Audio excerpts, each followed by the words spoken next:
안녕하세요. 번제품강 55강 진행하겠습니다. 강좌를 하기 전에 말씀을 드리고 싶은 것은 제 강좌 그 스타일 굉장히 지루하고 목소리도 깨는 목소리죠. 그러니까 깽깽거리는 목소리거든. 그다음에 질질 끄는 목소리가 들었다 보니까 귀에 거슬리는 분들이 많다 그런 얘기. 그래서 조금 들어보다가 짜증 난다. 뭐 이런 놈이 다 있냐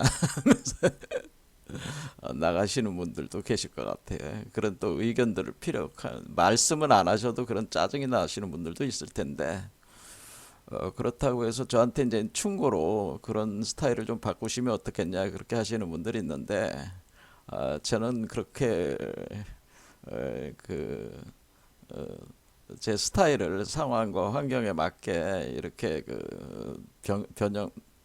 변화를 주기에는 제가 지금은 그런 입장은 못 된다. 그런 젊은 시절이야 가능했겠지만은 지금은 안 된다 그 얘기죠. 그리고 이 채널 자체가 어떤 구독자를 많이 늘리는 거에 목표를 두고 있는 게 아니기 때문에 뭐이 대중들에게 영업하는 대중들이 좋아하는 거를 저는 하는 게 아니고 제가 좋아하는 걸 하는 거니까 어, 저하고 인연이 안 되는 사람은 안 들으시면 되고 인연이 되는 사람들은 들으시면 되고 그런 입장이다. 그러니까 그런 어떤 제가 바꿀 수 없는 그 스타일, 특히 스타일에 관련된 문제, 그런 저의 개인적 스타일에 관련된 문제는 언급을 안 해주셨으면 좋겠습니다. 자, 그러면 오늘도 그 중국에서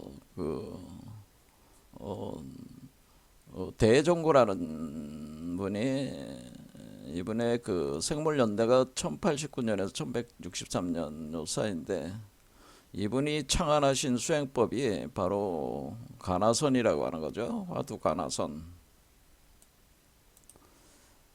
그래서 화두 가나선이 이분이 그 계파가 임재종 양기파 계파인데 이 계파가 우리 한국으로 넘어와서 조계종이라든가 이런 한국의 그 선불교의 어떤 뿌리가 되는 게 이 그 임재종 계열이니까 우리 한국의 불교 선불교 하시는 분들이 불교 수행하시는 분들이 화두 가나선을 적극적으로 수용을 해가지고 수행을 하면서 또 우리나라에서 나름대로 알려진 수행자들이 화두 가나선이야말로 그 수행법으로서는 최고의 수행법이다라고 그런 어떤 자부심을 가지고 그런 주장들을 계속 하고 있는 거죠. 그래서 이 화두 가나선이 도대체 무엇인가를 한번 분석을 해보자. 뭐 그런 차원에서 이 수행법에 대해서 같이 공부를 지금 해보는 강의 영상 진행하고 있는 겁니다. 자, 대종고가 화두 가나선 중에서 많이 썼던 그 화두가 어, 구자 무불성이라고 하는 거죠. 조주의 구자 무불성이라고 해서 이 구라고 하는 거는 개구자입니다. 개구자. 그러니까 자자는 개라는 동물 뭐 그렇게 이해를 하시면 개라고 하는 것이 불성이 없다 그런 얘기죠. 네, 구자무불성. 그러니까 조주에게 그러니까 하나의 그 화두 가나선이라고 하는 것은 이야기 화자니까 이런 이야기가 있습니다. 그래서 조사들의 나름대로 그 자신의 어떤 깨달은 경지를 표현하는 이야기들이 있는데 그 이야기 중에 조주 구자무불성 같은 거를 예를 들자면은 뭐 어떤 사람이 조주에게 개에게는 불성이 있습니까? 이렇게 물었더니 조주가 개에게는 불성이 없다. 뭐 이렇게 대답을 했다는 거죠.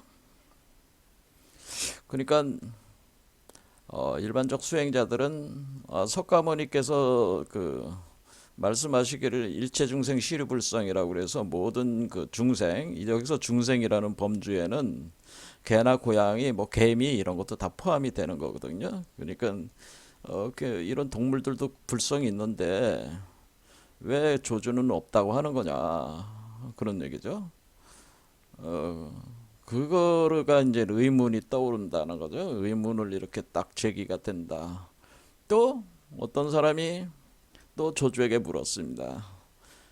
개에게 불성이 없다고 하셨는데 진짜 없습니까? 그러니까 있느니라 또 이렇게 대답을 했단 말이에요.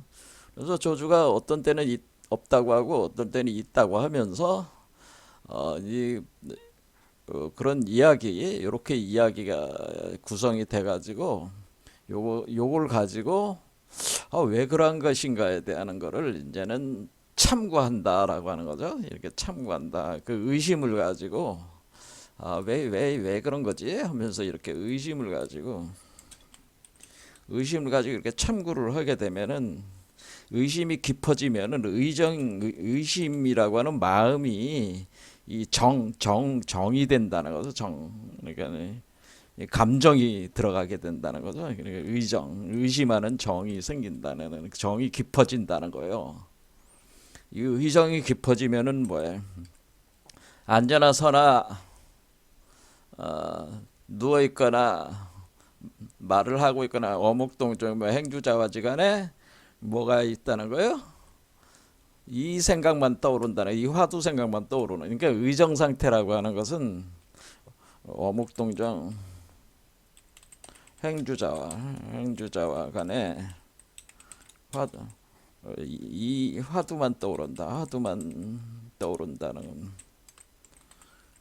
그러니까 도대체 답을 얻질 못하니까 이게 도대체 뭔 얘기냐 간에 화두만 계속 떠오르는 거예요. 그러니까 누워 있으면은 그 천장에 그 화두가 뜨고, 그걸 제가 표현을 어떻게 했냐면 바둑 두는 사람들은 바둑 그 관심이 있으신 분들은 어때요? 누워 있으면은 천장이 바둑판처럼 뜨잖아요. 그래서 바둑 그러면서 그 옛 기보 같은 게 뜨면서 자기가 막 이렇게 두잖아요. 또 당구 치는 사람도 당구, 어떤 게임을 좋아하는 사람들은 게임에 대해서 내가 저기 뭐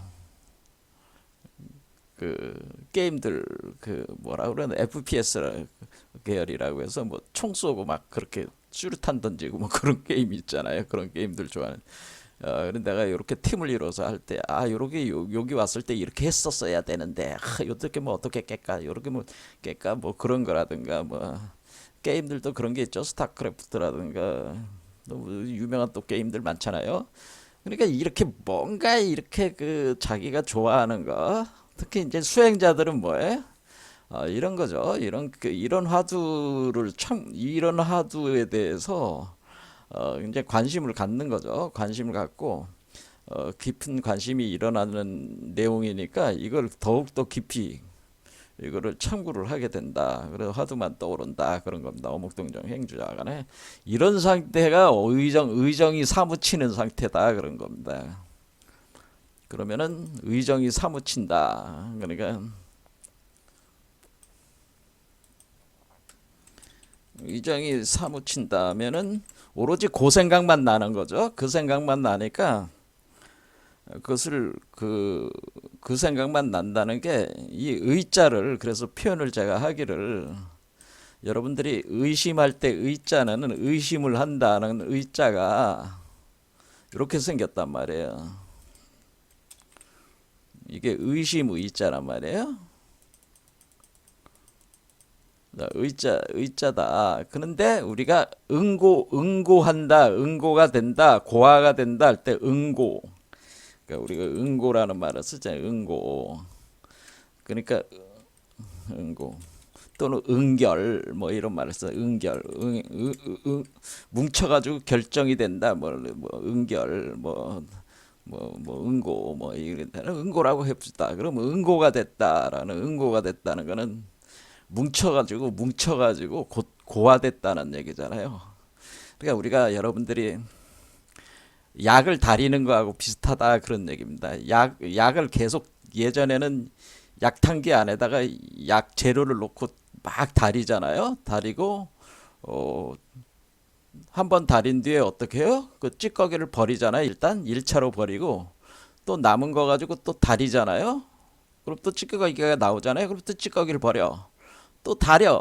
또 찌꺼기를 버려. 이런 식으로 계속하면 그 약효, 약재 안에 약성분들이 이렇게 점차로 이렇게 응고가 되는 거잖아요. 점점 응고가 되면서 계속 버리면서 순수한 것만 추출이 되는 거 아니에요. 이런 걸 응고라고 하는 거예요. 응고. 그러니까 순수한 부분만 추출해낸다는 거네. 그러니까 의정이 깊어지면은 응고가 된다라고 하는 겁니다. 응고. 그러니까 여기 응고의 응자가 뭐예요? 응결된다, 응고가 된다. 뭐 우리가 얼음이 이렇게 결정이 됐다. 뭐 물이 결정이 되는 걸 응결이라고 응결. 그러면은 여기에 물수변이 있단 말이야. 그러니까 물속에서 그 의심이 있다 그런 얘기인데 요건 이제 설명하면 좀 복잡하니까 일단 이 의심을 하면은 응이 된다는 거라 응고가 된다고 하는 거라서 그러니까 의심이 깊어지면 의정 그러니까 이 말은 결국 의정이 깊어지면은 응고가 된다는 얘기입니다.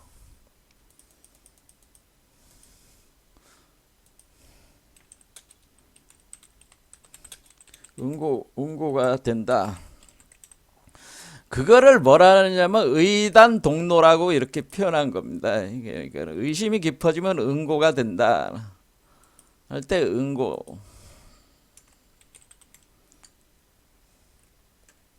응고가 된다. 그러니까 약을 다리는 것과 같아. 순수 약성분만 계속 추출해내는 것과 같아요. 의정이 깊어지면은 여러분들이 오로지 그러면 뭐예요? 의정이 깊어진다고 하는 것은 여기서 나라나라는 응집이 되는 거죠. 여기 6번째 단계에서 우리가 요가 8단계 수행체계에서 나라나 응집 단계에 들어간단 말이야. 그럼 우리가 니아나 선정의 바로 직전 단계가 바로 나라나란 말이야. 응집. 이게 응집이에요. 집중. 그래서 정일 집중, 윤걸 집중 이렇게 하는 거예요. 그래서 수행에 있어서 가장 중요한 거는 어떤 집중하는 건데 그 집중하는 거를 그냥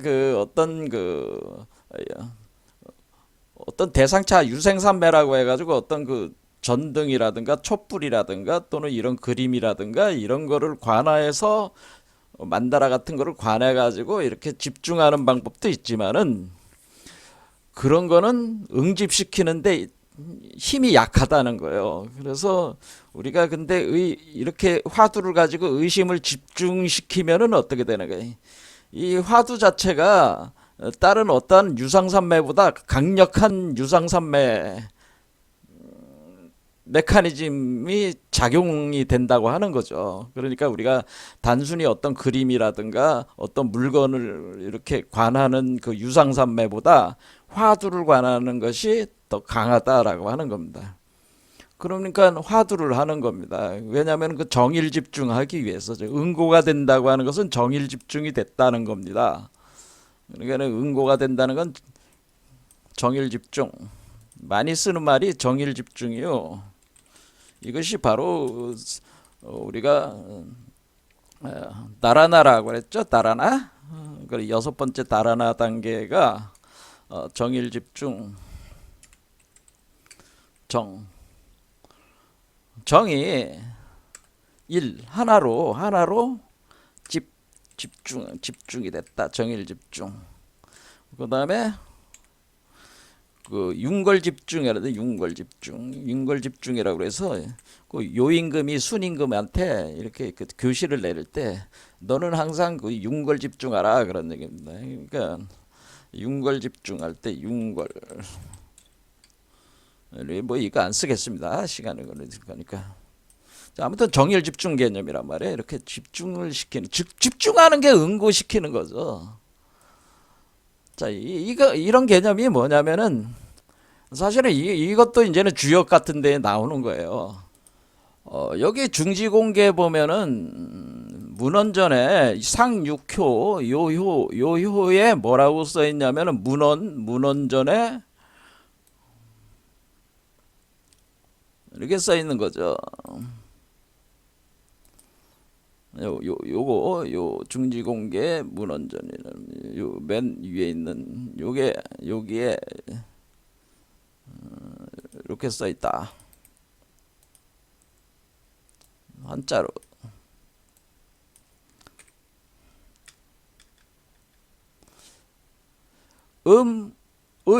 의심한다는 거예요. 음이 지금 제가 이게 주체와 객체 관계라고 그랬죠. 지금 우리가 대백색 성마법도 뭐야? 남자와 여자, 선과 악, 주체와 객체, 해와 달 그런 개념이네.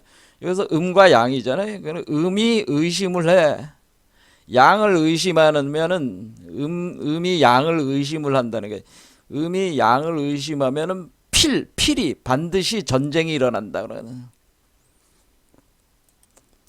근데 반드시 이렇게 음과 양 사이에 전쟁이 일어나는 거예요. 싸움이 일어나는데 그것은 음이 양을 의심하기 때문이다. 근데 그것은 뭐냐면은 혐오한다. 뭐냐면 무양.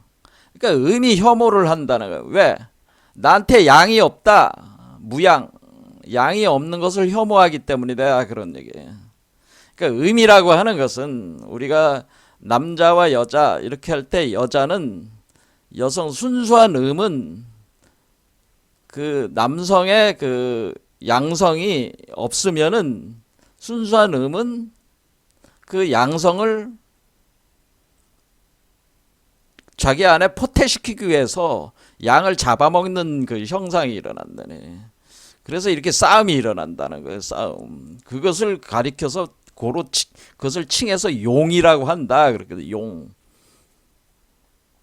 자, 이거를 상세하게 설명을 하면 여러분들이 이제는 또 복잡하게 이렇게 느끼실 거니까, 어쨌든 우리가 주역의 원리에도 뭐가 있냐면 의심을 한다고 하는 이 기능 있다고 하는 걸 알 수가 있어요. 그래서 우리가 의정을 깊이 한다. 그러니까 우리가 이 대종고라는 사람이 이렇게 그 의정 화두에 대한 의정을 깊이 한다는 것을 수행적인 체계로 만든 거는 대종고는 거의 천재적이다라고 제가 보는 거예요. 이 사람은 굉장히 천재적인 그 수행자였다. 그러니까 이런 화두 수행법을 창안한 것은 굉장히 천재적 발상이다라고 하는 겁니다. 어쨌든 간에 이렇게 정일 집중이 된다고 하는 거는 응고가 된다. 그러면은 응고가 돼 정일 집중이 되면은 그 다음이 뭐로 들어가는 거예요? 그 다음이 선정 달아나로 들어가는 거예요. 그래서 우리가 진짜 선에 들어갈 때는 응집이 되고 나서야 선정이 되는 겁니다. 선이 되는 겁니다. 그러니까 응집이 없이 선이 안 되는 겁니다. 그러니까 화두 가나선으로 응집으로 해서 돌파가 되지 않으면은 일곱 번째 니아나 선정이 안 된다고 하는 겁니다. 집중이 안 되면은 여섯 번째 정일 집중 단계가 성취가 안 되면은 선정이 될 수가 없어요. 그래서 그러니까 참선이 안 되는 거예요. 여기서 참선할 때 선이 안 되는 거야. 그래서 일단은 그 화두를 통해 가지고 그 선정 단계에 들어가야 된다고 하는 겁니다. 정일 집중을 해서. 자, 그러면은 우리가 요거를 그러면 이렇게 정일 집중해서 선정에 들어가는 거를 뭐로 하냐면 그런 거를 의단동로라고 하는 거예요. 그 의단동로. 그러니까 어떤 분이 그 댓글에 의단동로 공정영지 이런 얘기를 쓰셨는데, 제가 설명을 드리자면은 그분이 해석을 좀 잘못하셨는데, 이 의단동로가 뭔지 사람들이 그 제대로 해석되는 분들 별로 없는 것 같아요. 이것도 의단동로라는 건 의라는 건 의심을 한다는 거잖아요. 그러니까 의정을 깊이 하면은 요 단자가 뭐냐면 단자가 뭉친다는 단체가 된다는 뜻이잖아요. 단체.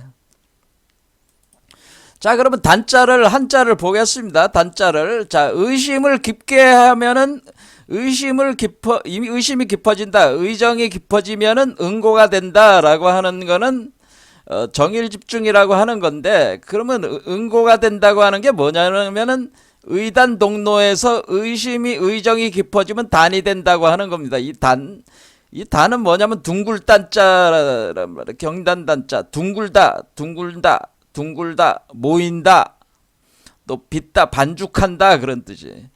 구른다, 뒹굴다, 화목한다, 통치하다, 덩어리, 뭉치. 그렇죠? 덩어리, 뭉치, 모임, 모여, 둥글게 뭉친 거, 둥글게 뭉친 거. 그렇죠? 둥글게 이렇게 뭉쳐. 경단, 경단, 가루를 반죽해서 연물을 바른 밤톨만한 떡, 뭐 이렇게 경단처럼 뭉쳐. 그러니까 응고가 된다고 하는 거는 뭐예요? 제가 아까 한약을 다리는 거에 비유를 했잖아요. 그러니까 한약을 다리면은 뭐가예요? 한약재를 다려서 뭐를 만들어요? 환을 만들잖아. 환을 뭐 정노환 할 때 환이라고 할 때 그 알환자잖아. 동그란 알을 만들잖아요. 그게 바로 이 단자하고 같은 개념이라는 걸 알 수 있어요. 둥글다 모인다. 자, 그러니까 요거는 동그랗게 이렇게 모여지는 거구나. 이렇게 한약재를 다려서 이 환을 만드는 거나 같은 개념이구나. 이런 개념이에요. 그러니까 이거를 가리켜서 우리는 뭐라고 하는 거냐면 이것을 그 선도에서 이거를 단이라고 하는 겁니다. 단. 붉을 단자. 요 단자가 선도에서 단이고 그게 환이란 말이에요. 그러니까 뭐가 된다는 거예요? 의정을 기피하면은 단이 만들어진다고 하는 겁니다. 그래서 제가 이걸 금단대학이라고 한 겁니다. 자, 금단대학이다. 자, 그러면 의단이라는 건 의정을 기피하면은 단이 만들어진다. 그러니까 의정이 깊어지면은 단이 의정이 깊어지면 금단대학 바로 우주알이 만들어진다. 우주알. 그러니까 알이라고 그랬잖아요. 근데 요게 하나의 우주, 요게 만들어진다는 거예요. 이렇게 동그랗게. 그래서 동그랗게 만들어진다는 거예요. 이게 금단대 우주알이 제조된다는 거예요. 그러니까 의정을 깊이 하면은 뭐가요? 금단대학이 만들어지는 거야. 그러니까 이게 이 금단대학이 뭐가 만드네? 불계명점이라고 하는 거란 말이야. 이걸 불계명점 이렇게 만들어진다. 이렇게 만들어지면은 이 금단대학을 뭐라고 부르냐면 동로라고 부른 거예요. 이 금단대학을 이 단을 동로라고 부른다. 왜 독을 왜요? 홀로 독자잖아요. 홀로 독. 여기 있는 요 존재가 뭐예요? 요 우주 세계에 홀로 존재하는 존재잖아요. 그렇죠? 홀로 존재하는. 그러니까 독각이란 말이야. 독각한. 그러니까 홀로 깨달은 존재. 독생자. 기독교 저기로는 독생자가 되는 거야. 독생자. 홀로 독. 그래서 동로. 그런데 왜 로라고 하는 거냐? 자, 독이라고 하는 것은 이제 아셨죠? 그래서 내가 뭐라고 그랬어요? 그 석가모니가 뭐라고 해서는 그 자기가 태어난 뒤에 그 천상천하 유아 독존 해서 독이라고 그랬잖아요. 독 홀로 존재한다 그랬죠. 유아 나 홀로 존재한다. 그러니까 요 세계에서 나 홀로 존재한다. 이게 우주란 말이야. 우주알이니까 우주란 말이야. 이게 우주 속에 나 홀로 존재한다 그런 뜻이에요. 천상천하. 어느 천상천하에 이 우주 전체의 천상천하예요. 사실은 왜? 요것이 바로 요거를 복제한 거기 때문에 우주에 나 홀로 존재한다는 거예요. 요 자체로 볼 때는 요 안에서 홀로 존재한다. 그런 천상천하 유아독존. 그래서 독. 근데 왜 로라고 하는 거냐? 이 금단대학을 로라고 하는 건다. 왜 이슬이라고 하는 거냐? 이런 말 들어. 금강경에 뭐라고 돼 있어요? 금강경 32장에 일체유의법은 거품 같고 이슬 같다라고 이렇게 표현돼 있잖아요. 그렇죠? 거품 같고 이슬, 환포영이라고 돼 있죠. 환포영. 그래서 환상적인. 그렇죠. 그리고 포. 그리고 환포라니까 거품 포자라 말 거품 포자. 그래서 거품 포자. 거품 포영 한포. 그다음에 거품 같고 이슬 같고 그리고 그림자 같고 그림자일 때 이때 일반적인 그림자를 얘기하는 게 아니라 동영상 같은 그림자는 그러면서 이슬 같고 그다음에 이슬 같고 그다음에 이슬 같고 그다음에 번개 같고 번개 레 같고 그렇게 번개 불꽃 같고 뭐 이렇게 잖아요. 전기불 번개불 이런 것처럼 환포영 로레 뭐 이렇게 되다. 이슬 같고 번개불 같다. 그러니까 우리 일체 유의세계는 그러니까 이렇게 새로 태어나는 세계는 뭐예요? 새로 태어나는 세계는 거품 같고 이슬 같고 번개불 같은 거니까 결국 뭐예요? 로자는 뭐예요?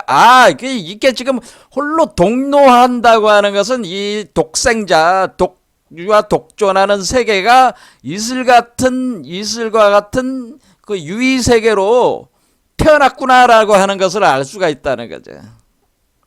이슬이라는 거는 불과 물이 결합된 거야.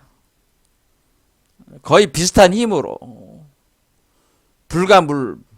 그러니까 이슬이라는 건 뭐예요? 새벽, 초저녁에 이슬이 맺히잖아요. 그때 새벽과 초저녁은 뭐예요? 불과 물이 낮과 밤이 만나는 지점들이란 말이야. 그러니까 동등한 힘으로. 그때 그러니까 그 음양이 하나가 되는 상태, 균형을 잡은 상태가 바로 이슬과 같은 상태라 그런데 실질적 물질적으로는 이슬과 같이 이거는 뭐냐면은 처음에 이렇게 태어났을 때 이건 이슬방울 거품. 그러니까 마치 우리가 여기 우리 몸속이 마치 요 작은 그 우주알이 태어나는 거니까 우리 몸은 뭐예요? 우주알이 태어나는 바다와 같은 거란 말이에요. 우리 몸 자체가 중생의 몸이. 그럼 중생의 몸 속에서 파도의 그 거품과 같이 이게 태어나는 거란 말이에요. 그러면서 이슬과 같은 모양. 그러니까 거품이 올라오면서 동그랗게 이렇게 뭉쳐지면은 그게 이슬 같아지는 거란 말이에요. 무슨 말씀인지 아시겠죠? 그런 상상을 해봐요. 자, 그러니까 이슬 같다, 의단 동로다라고 하는 의단 동로라는 건 이걸 얘기를 하는 거죠. 그러니까 의단 동로. 그렇죠?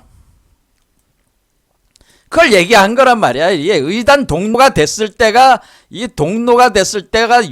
천상천하 유아독존하는 내가 이 세계에 존재하는 거기 때문에 진정한 참나가 여기 세계에 내 모습을 드러낸 거란 말이야. 감춰진 참나가 모습을 드러냈다. 감춰진 참나. 여러분 몸속에서 감춰진 참나가 모습을 드러냈다. 근데 감춰진 참나를 뭐라고 한 거예요? 그걸 우리가 그 불교적으로는 감춰진 참나를 그거를 불성이라고 하는 거죠. 불성. 그거를 불성. 부처로서의 자. 이거는 힌두교에서는 아트만이라고 하는 거잖아요. 그래서 불성. 이거는 열애장. 그래서 이것이 이제 요게 열애장이 되는 겁니다. 열애장. 모습을 드러냈다. 그런 얘기입니다. 그렇게 되면니까 우리가 의정이 깊어지면은 동그란 알과 같은 세계가 생기게 되고 이 알과 같은 세계는 홀로 유아 독존하는 내 참나가 모습을 드러내면서 그 세계는 마치 이슬 같고 거품과 같은 그런 세계가 여기서 형성돼서 나오기 시작한다. 그래서 우리가 요렇게 됐을 때가 이 거품 같은 세계, 이슬 같은 세계가 일어날 때 거품은 어때요? 거품은 가운데가 비어 있잖아요. 그렇죠? 비어 있으니까 공적영지라고 하는 거예요. 공적영지. 공이다. 그러니까 처음에는 거품으로 나온단 말이에요. 처음에 거품이니까 거품은 여러분이 공기를 후 불면은 그 비눗방울을 불면은 비눗방울이 거품이 되잖아요. 그 거품 안이 비어 있잖아요. 그러니까 그 비어 있는 그 공이란 말이야. 그와 같은 공적 공적 상태라. 그때 이때 적이라고 하는 것은 열반이라는 상태입니다. 그러니까 이때 열반, 그러니까 이 사람이 죽고 이걸로 다시 태어나는 거잖아요. 이 사람이 이걸로 변화하는 거지, 전환이 되는 거니까 그것을 우리가 세상적인 말로는 죽어서 다시 태어난다, 죽음과 부활의 과정을 거치는 거니까 죽었을 때가 바로 정멸 상태란 말이야. 그래서 공적, 그러니까 거품 속에서 죽은 상태에서 다시 태어나게 되는데, 그때 뭐냐면 영적인 그 지혜, 영적인 지혜를 가지고 태어난다고 하는 거죠. 이때 영적인 지혜는 뭐냐? 이때 영지라고 하는 것은 그노시스. 이 영지라고 하는 것은 우리가 서양 말로는 영지는 그노시스라고 하는 겁니다.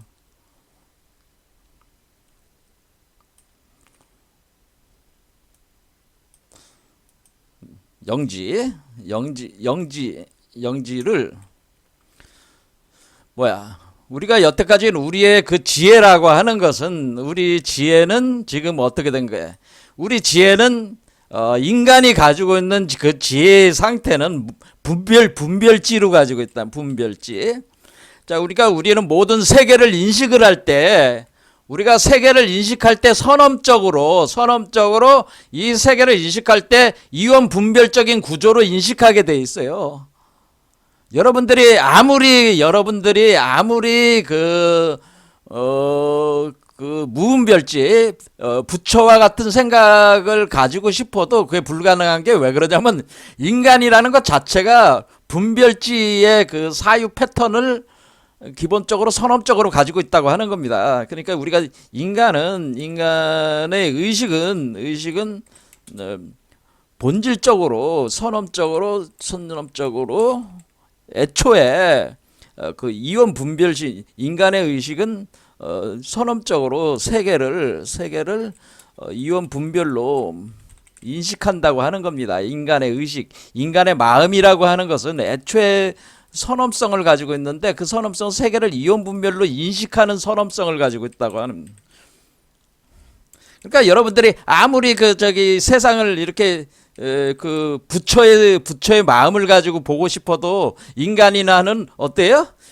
이원 분별심을 가지고 보니까 중생의 마음으로 보는 거야. 그러니까 개가 보는 세계는 개의 세계잖아요. 개가 보는 세계는 개의 세계고, 인간이 인식하는 세계는 인간의 세계고, 그러니까 개가 인식하는 세계는, 개가 본다고 하는 건 인식한다는 그런 건데, 인식하는 세계는 개의 세계가 되는 것이죠. 그리고 인간이 인식하는 세계는 인간의 세계인 거예요. 인간의 세계이고, 부처가 인식하는 세계는 뭐야? 부처의 세계는 거죠. 부처의 세계. 그러니까 부처가 되지 않는 한은 부처가 아닌 한은 부처의 세계를 볼 수가 없는 거예요. 그런데 왜 그러면은 인간이라고 하는 것이, 그럼 인간이 인식하는 세계는 인간의 세계라면은, 인간이 어떤 화두를 들었을 때 수행자가 화두를 들고 두고 참구할 때 그것도 역시 그 인간의 그 이원 분별심으로 참구가 되는 거 아니냐?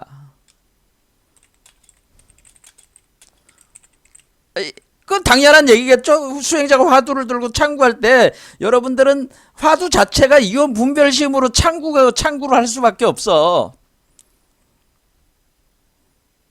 그런데 문제는 뭐냐면은, 분별심 안에, 이원 분별심 안에 무분별지, 그러니까 분별지 안에 무분별지가 숨어 있고, 그러니까 분별지 안에 무분별지가 숨어 있고, 무분별지 안에 분별지가 숨어 있다는 겁니다. 태장돼 있다고 하는 겁니다. 무분별지가. 자, 이 얘기는 뭐예요? 여러분들이 분별지로 계속 화두를 참고하면서 의정을 깊이 들어가면 뭐예요? 분별지를 혁파하는, 그래서 원래 그 의심 속에서 그 어떤 이야기 구조, 이야기가 가지고 있는 거를 계속 참고를 할 때 분별지로 계속 참고를 하게 되는데, 그것이 깊어지면은 분별지라고 하는 그 껍질 속에 감춰져 있던 무분별지가 드러난다고 하는 겁니다. 무슨 말씀인지 아시겠죠? 그러니까 화두가 의미가 있는 거예요, 없는 거예요? 화두는 의미를 가지고 있는 거예요. 근데 사람들이 자꾸 화두가 의미가 없는 거라고 얘기하는데, 그거는 완전히 멍청한 소리고, 화두 이야기 자체가 엄청난 의미성을 가지고 있는 거예요. 왜? 이 화두 자체는 이 무분별지를 화두는 애초에 무분별지를 열 수 있는 문이 있다고 하는 겁니다. 그러니까 화두는 애초에 무분별지 상태로 들어갈 수 있는 들어가는 열쇠와 같은 역할을 하는 거예요. 열쇠가 있다라고 합니다. 그러니까 화두는 애초에 미궁과 같은 분별지에서 무분별지 상태로 들어가는 열쇠가 있는 거예요. 그러니까 미궁을 벗어나가지고, 미로를 벗어나가지고 여러분들이 미로를 빠져나올 수 있는 그 열쇠를 분별지가 가지고 있는 겁니다. 그러니까 중생이 부처가 될 수 있는 겁니다. 왜냐하면 중생 안에 부처가 숨겨져 있기 때문에 그런 거예요. 그래서 여러분들이 화두를 참고를 계속 한다고 하는 것은, 그 참고를 계속하면 할수록 미로를 계속 찾아다닐수록 그 미로 속에 빠져서 헤매고 다니거나 마찬가지거든요. 그렇잖아요. 빨리 나가야 되잖아. 그러니까 미친 듯이 돌아다니다가 문을 열고 나올 수가 있단 말이야. 이 화두로 구성된 미로는 그렇게 돼 있다, 그런 얘기입니다. 그래서 굉장히 빠른 속도로 깨우침을 얻을 수 있게 화두 이야기가 구성이 된 걸 가지고, 그것이 공안들이라고 하는 겁니다. 그걸 공안으로 지칭을 해놓은 거다, 그런 얘기죠. 만약 화두가 그런 기능이 없다면 왜 화두를 들고 하겠어요?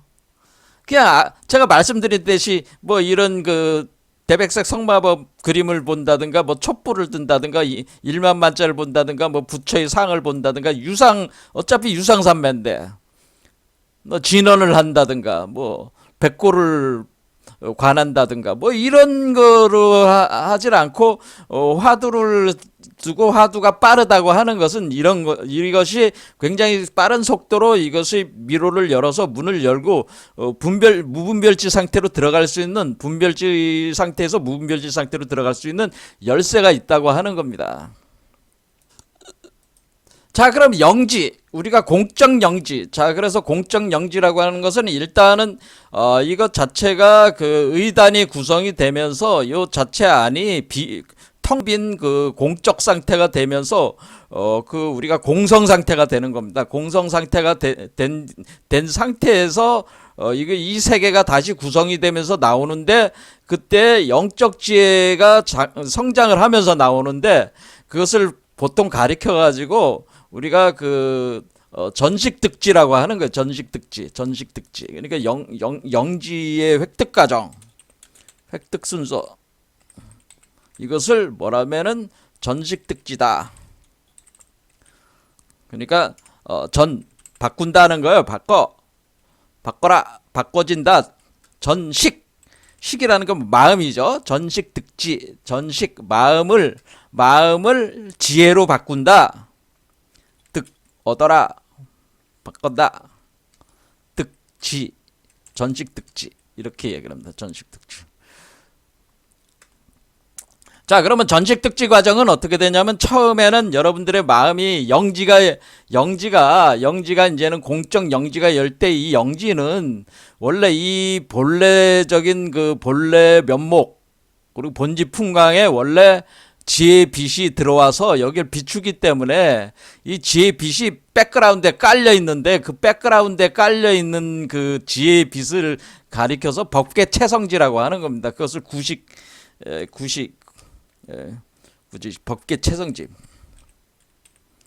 법계 채성지가 이 백그라운드에 깔려 있다 이겁니다. 그것이 공적 영지예요. 그것이 공적 영지인데 법계 채성지가 최고적인 단계니까 이게 법계 채성지. 하지만은 이거는 여기서부터 이제 시작이 되는 건데 어떻게 되는 거냐면은 우리가 그 마음이 얘가 여기 들어왔을 때가 숫자가 5란 말이야.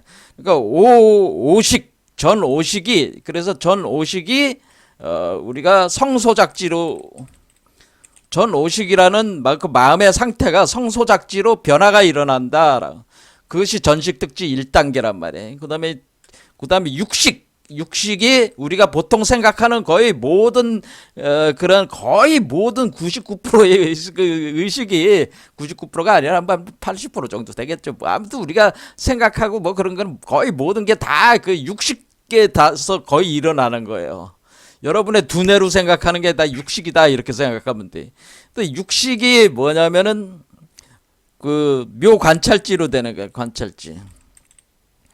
그때 일단 묘라고 하는 거는 묘환. 그러니까 우리가 이게 환상의 세계. 그러니까 우리가 지금 현재는 뭐야? 묘관찰지가 열린다고 하는 것은 성소작지라는 거는 창조성과 관련돼 있다 생각하면 돼. 우리가 무엇인가 이렇게 창조할 수 있는 능력이 생긴다는 뜻이고 묘관찰지는 이 세계가 우리가 이게 물리적인 세계가 아니고 물리적인 세계를 포함해서 세계를 포함해서 인간의 중생의 세계뿐만 아니라 중생의 세계인 욕계뿐만 아니라 색계 무색계를 관찰할 수 있는 관찰하는 지혜가 생기는 거예요. 근데 이때부터 이제는 뭐야? 이때부터 사실 그 우리가 초능력적인 그 개념으로 보면은 그거를 신통 개념으로 보면은 뭐 그 마법적인 어떤 그런 세계에서의 뭐 이제 죽은 자들이 돌아다닌다거나 뭐 그런 걸 다 보는 거지. 다 보이는 거지. 다 그런 감춰진 세계가 보이는 거죠. 감춰졌던 안 보였던 세계들이 다 보인다고 하는 거죠. 이때가 그게 묘관찰지란 말이에요.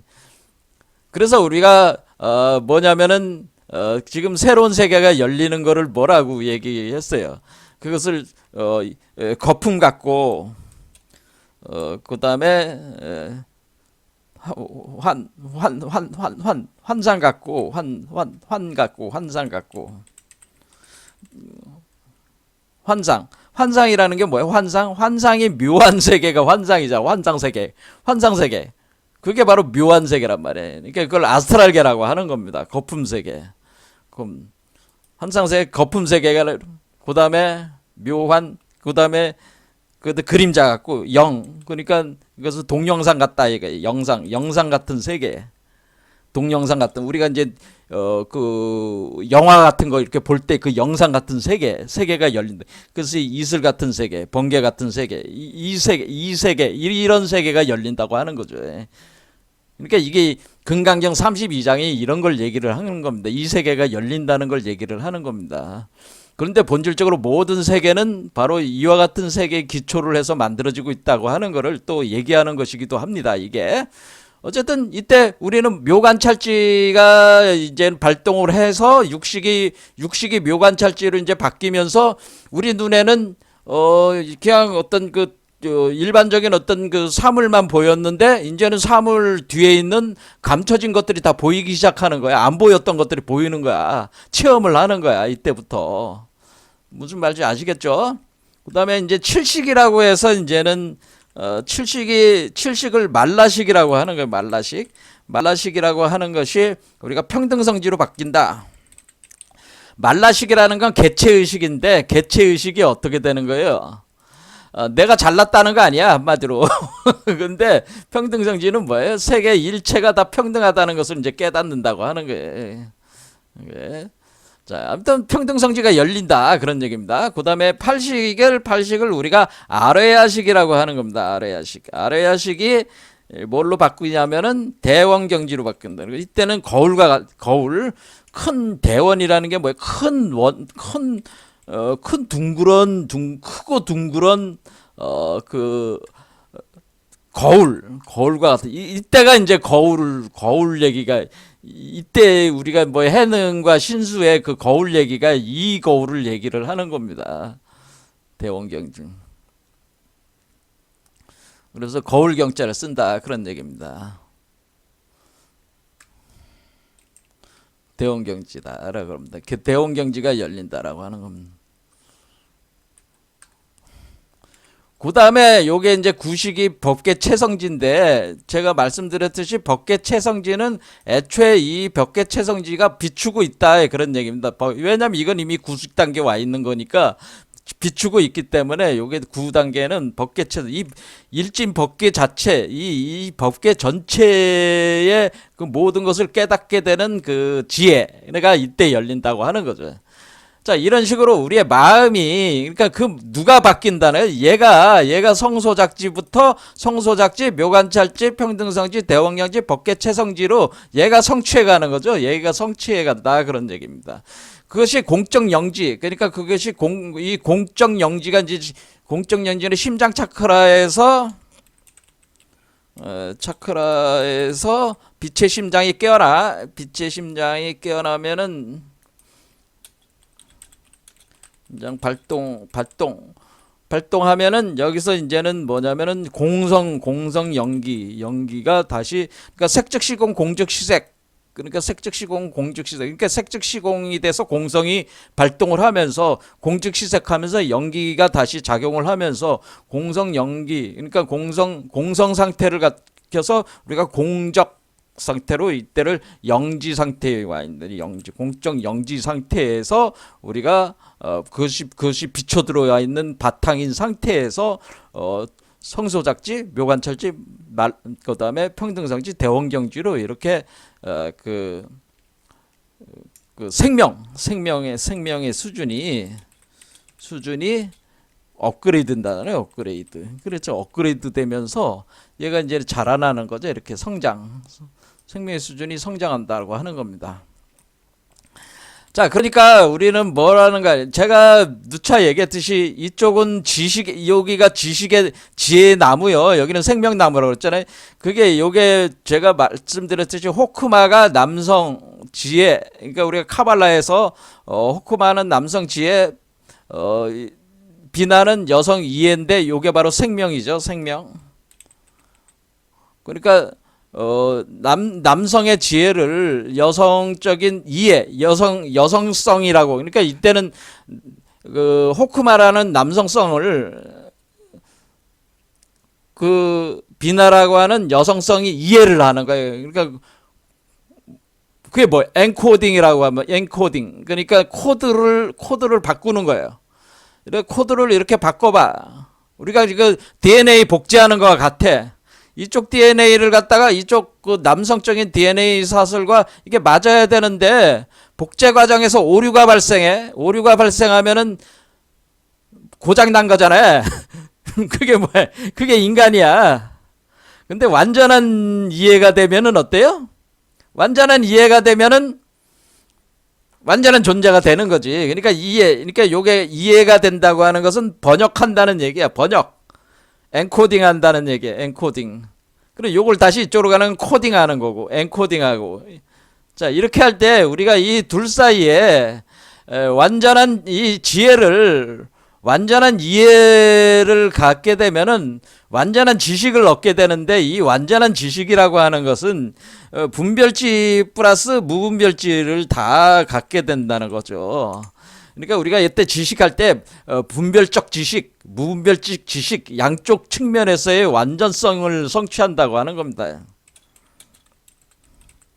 자, 그러면 우리가 화두라고 하는 것은 이렇게 분별지혜를 통해서 의정을 깊게 함으로써 그 화두 자체에 숨겨져 있는 그 무분별지로 들어가는 문이 있는데 그 문을 열게 해주는 그런 역할을 해주는 거예요, 화두가.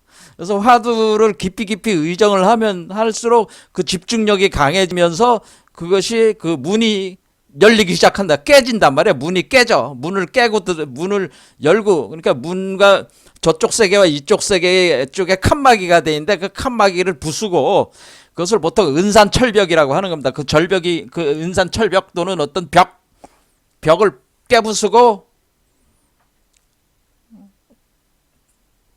들어가게 되는 거죠. 그 세계로 이제 들어가게 되는 거죠. 그렇게 되면 우리가 살아있는 부처가 되는 거죠. 그러니까 우리가 분별지도 되고 무분별지도 되는 것이, 그것이 부처의 상태입니다. 그런데 많은 사람들이 뭐 분별지를 떠나서 뭐 부처는 무분별지고 중생은 분별지다, 이렇게 단순화가 되어 있는 게 아니고요. 우리가 깨달은 자라고 하는 존재들은 무분별지를 가지고 있으면서도 분별지적인 삶을 살 수가 있는 사람들이에요. 그래서 사실은 살아있는 부처, 우리가 이 상태가 되면은 살아있다고 하는 것은 중생으로서 살아있는 거 아니겠어요? 그러면 분별된 세계에 살고 있지만은 또 우리 자체 안에서는 그 모순된 그 상태지만은 무분별지에 완전히 그 도달한 나의 진짜 참나가 작용을 하면서 분별된 세계를 살고 있는 거기 때문에, 그러니까 이 세계에 살아있는 부처로 살고 있다, 그런 얘기입니다. 살게 되는 것이다, 그런 얘기죠.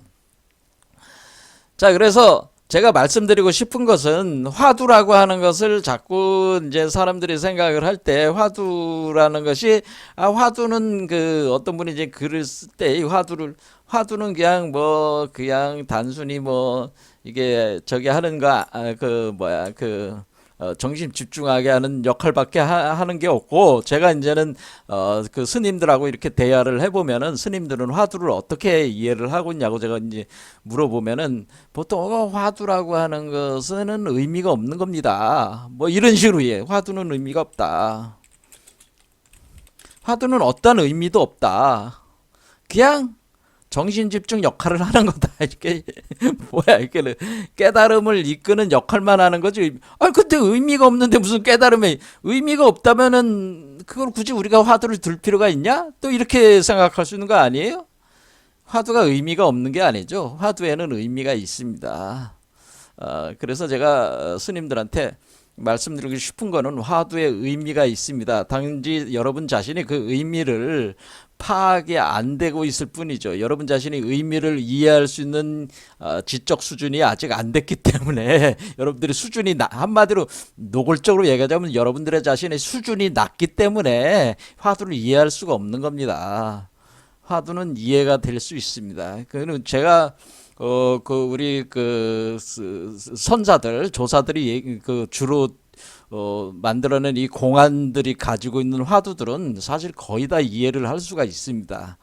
뭘로 이해를 하게 되냐면은, 우리가 이제는 이러한 방식을 통해서 우리가 이제는 이렇게 그 의정을 깊이 함으로써 이렇게 가는 거는 어떤 언설적으로, 언어적으로 어떤 그런 명시를 해서 이렇게 이해가 되는 거는 아니지만은, 또 우리가 이렇게 언어적으로 풀어낼 수도 있다라고 하는 겁니다. 그것을 우리가 도노와 해오라고 이제 볼 수가 있는데, 도노는 뭐냐면은 지금 얘기한 대로 의정을 깊이 해가지고 그 미로를 그냥 뚫고 나오는 거죠. 자기도 모르는 사이에 뚫고 나오는 거예요. 왜냐면은 이것이 이제 중국적인 어떤 그런 그 스타일이 여기에 가미가 돼 있다고 볼 수가 있어요. 자, 어떻게 되는 거냐면은, 우리는, 제가 이제는 얘기를 할 때, 그럼 왜 관화선이라고 하는 것이 왜 중국에서 나왔습니까? 이렇게 또 물을 수도 있는 거잖아요. 스스로 한번 물어보는 거잖아요. 관화선은 왜 중국에서 나왔나요?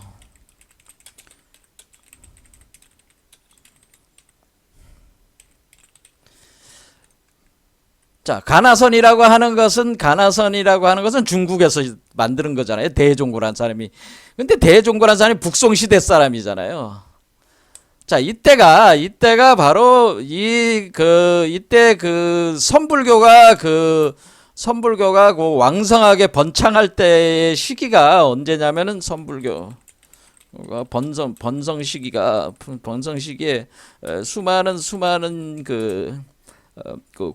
공부 능력, 그러니까 머리가 좋은 사람들, 그러니까 수준이 높은 사람들이, 수많은 수준이 높은 천재들이 불교계로 많이 유입됐습니다. 이때. 왜냐하면 세상이 너무나 세상이 자기들이 볼 때는 보통 유교 쪽으로 가질 않고 불교 쪽으로 이 천재들이 많이 넘어왔어요. 그들이 공부를 했어요.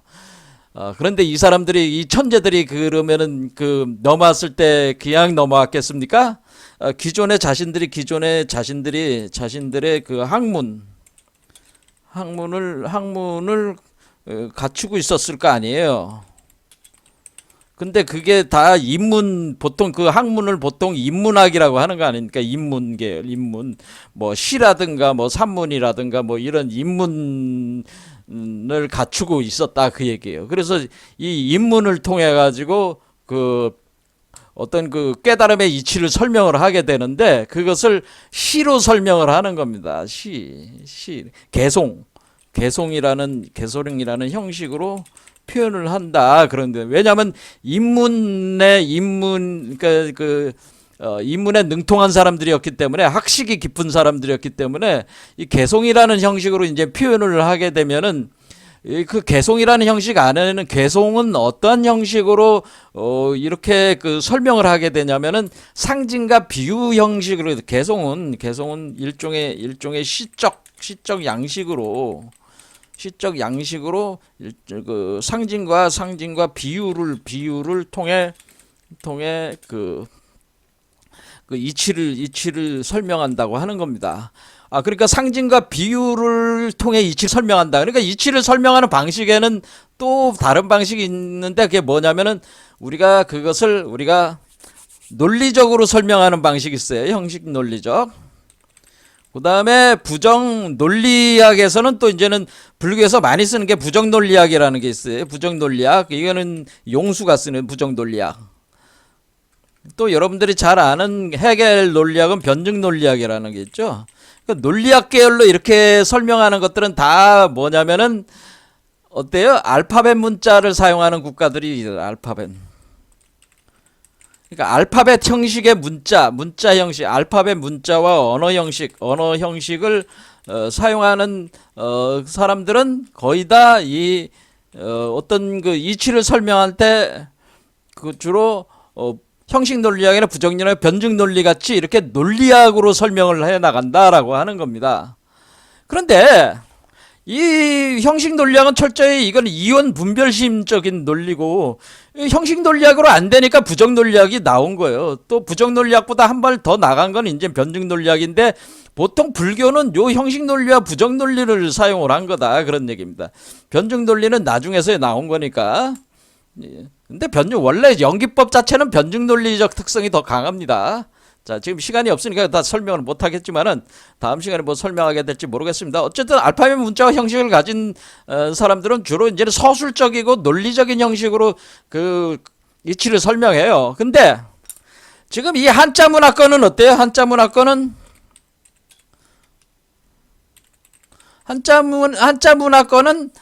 통찰, 직관 뭐 이런 거를 통해서로 진리를 파악한다 그런 겁니다. 진리를 파악하고 그것을 설명할 때 상징과 비유로 설명을 한다 그 얘기입니다. 그러니까 이게 우리가 그러면 인도에서는 주로 형식 논리가 부정 논리를 설명하고 한자 문화권은 상징과 비유를 가진 개성으로 설명을 할 수밖에 없다는 거예요. 문화적인 차이라고 하는 겁니다. 문화적인 차이. 그런데 그거를 우리가 형식 논리나 부정 논리를 가지고 다 설명을 할 수가 없다라고 하는 것은 너무나 분명한 거예요. 그러니까 그것을 우리가 분립문자다 그렇게 되는 거예요. 분립문자다. 하지만은 그거를 최대한 설명을 하기 위해서 중국에서는 상징과 비유로 설명을 한다 그런 얘기입니다. 그러면 상징과 비유를 그러면 이해할 수 없는 것이냐? 상징과 비유도 이해할 수 있다고 하는 겁니다. 상징과 비유도 자체 논리가 있다는 겁니다. 상징과 비유의 논리가 있다 그런 얘기입니다. 제가 화두를 이해할 수 있다고 하는 것은 상징과 비유로 이해할 수가 있다고 하는 겁니다. 그것을 해오라고 하는 겁니다. 해오. 이해를 해서 깨달을 수가 있다. 상징과 비유를. 자, 이 상징과 비유를 이해할 수 있는 사람이 거의 없다. 사실 그런데 현대 한국 불교계에 그런 점이 문제가 있지만은 어쨌거나 상징과 비유 체계를 이용을 해가지고 직관과 직관력을 주로 기초로 해서 깨달아가는 사람들이 공부라는 그런 방식이 선불교 체계다 이겁니다. 자, 오늘 여기까지 하고 다음 시간 계속하겠습니다. 감사합니다.